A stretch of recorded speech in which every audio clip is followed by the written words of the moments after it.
Well, there's one last thought on why God would allow moral evils like the 9/11 terrorists, and that has to do with soul building.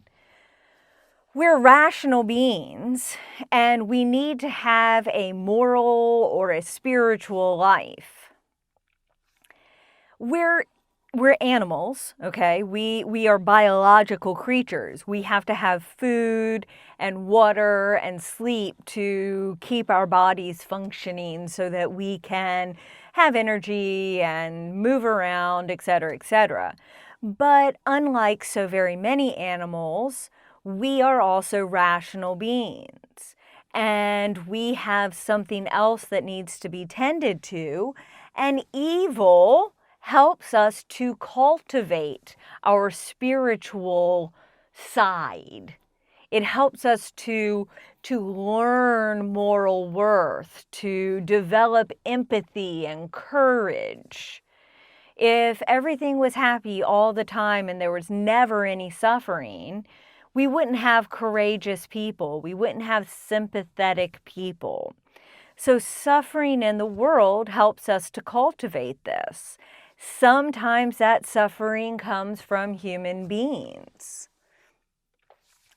Suffering builds character by promoting courage and sympathy.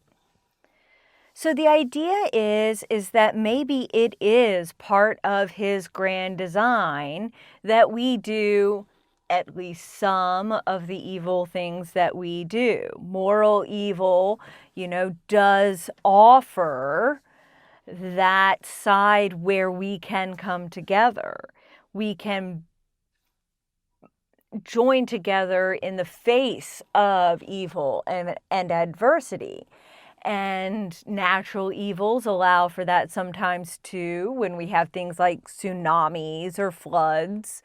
But moral evil, terrorist acts, for example, massacres in schools, also promotes courage, sympathy, these important parts of our souls that help us to become better people. So the claim is that God permits these to make us better people. Does that make sense? Well, the problem is it doesn't always work like that. Sometimes pain and suffering breaks people. The man whose wife and children were killed by a drunk driver swerving into the wrong lane of the road sometimes doesn't become better and sympathetic. He becomes bitter and broken, and he ends up homeless, living on the streets because he can't get his act together. Veterans who come back from war suffering from post-traumatic stress disorder can't always come out of it. They can't overcome it sometimes, and they end up, homeless, living in despair. So we see that pain and suffering doesn't always make us into better people. It doesn't always build us up.